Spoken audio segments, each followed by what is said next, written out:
Paula Kennedy was killed in a crash back in October after the driver ran a red light. The turnout to her funeral so big they filled an entire school gym. Now, her death is just one of many 10 Investigates found that connects a deadly crash with the foster care system. In a 4-part series in May, 10 Investigates exposed flaws with foster care placements can have a direct impact on public safety. Tonight, we have new details about the crash investigation and the family's quest for accountability in a follow-up to our Caught in the Cycle series. Here's Chief Investigative Reporter Bennett Haverly.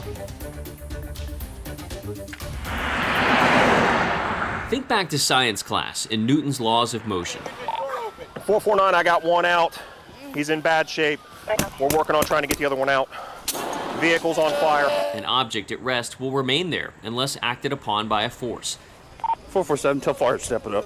How quickly that object changes direction depends on the force. No, this is a female's phone. She's in rough shape, man. And that for every action, there is an equal but opposite reaction. The action began last October when an unlicensed 15-year-old boy in foster care was accused of being behind the wheel of this stolen Mercedes. Reaction: police attempt to stop him. Action: dash camera video shows he doesn't stop.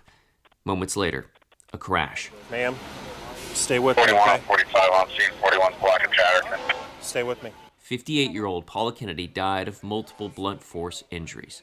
Reaction: it just feels like someone dropped the ball somewhere and we don't know why or how. Yeah, originally it kind of seemed that it was like the perfect place at the perfect time. Yeah, like it was random and completely unavoidable. And we kind of held on to that.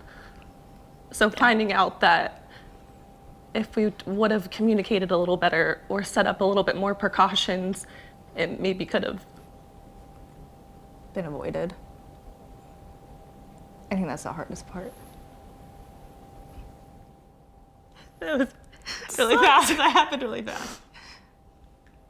Paula Kennedy's daughters, Catherine Helwig, Elizabeth Mesmer, and Tonda Shaw, all say their mother's death was preventable, in part because of this. I didn't report a stolen car just now. He's an autistic kid, disabled. He is 15 years old. It's a blue Mercedes. Has he done this before? Yes, with another foster care. The fatal crash marked the third time the teen had been caught driving illegally during the past year. The first instance happened back in January of 2021, when the then 14-year-old was caught driving through the soccer fields of a Worthington school. That case was dismissed by late June. But in September, he's accused of stealing a Dodge minivan from a foster home in Dayton. It's recovered at a gas station here in Columbus.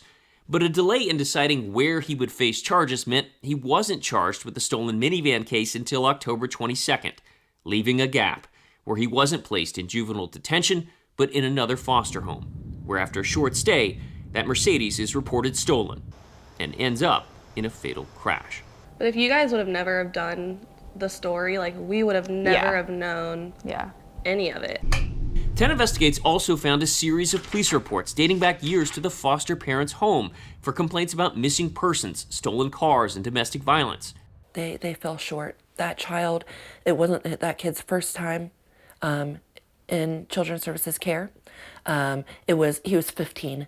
It was their job to make sure that he was safe and anybody who could have been around him were safe, and they did not. This is Bennett Haberly over at 10 TV. I spoke to the foster parent by phone this week who said he's no longer caring for foster children, but declined to comment further. Franklin County Children's Services would only say the agency has no involvement with this provider currently. When kids end up in negative outcomes, either they end up dead or they end up in an incident that claims another life, what role does the county play for that? Yeah, we play a role, our community plays a role. During our last interview in May, we asked Franklin County Children's Services about what responsibility it bears for these outcomes. Since that time, we've wanted to know about what policy changes have occurred. In emailed statements, a spokesperson wrote, "Although no policies of child placement were found to require change, we have increased the number of prevention-based contracts for high-risk youth." We had follow-up questions, which led to another emailed statement, which read that they were working with partners to, quote, rethink, develop, and secure placements responsive to the diverse and intense needs of our community's youth. Not hearing those answers and not hearing what they're doing to prevent it I know I won't get like a hey, we're sorry, but like part of me wishes that, you know, as a family, we're acknowledged that they dropped the ball, but moving forward, here's what we're going to do to make up for it. And you haven't heard any of that? A grandmother and longtime employee of Groveport Madison Schools, Paula's daughters say they feel like her life was cut short. And they're curious how actions have so far led to what feels like inaction. Our mom loved helping everyone, so I think her losing her life maybe would actually have a purpose, because we haven't found out like why it would ever happen to her or us. It just seems very unfair, and I think it'll always feel unfair. But to see a change occur and for that to turn into something better would make it not okay, but her maybe a little less. Yeah. Some of Paula's daughter's suggestions include better communications between the agency and potential foster parents, better screenings of potential foster parents and their placements, and increased monitoring and safeguards put in place to ensure that children have the services they need, while at the same time ensuring the public is safe. Columbus Police this month forwarded their crash investigation to the juvenile prosecutor's office. No criminal complaint has been filed. The prosecutor tells me with a competency evaluation pending in his current case, it could be an issue with a new case.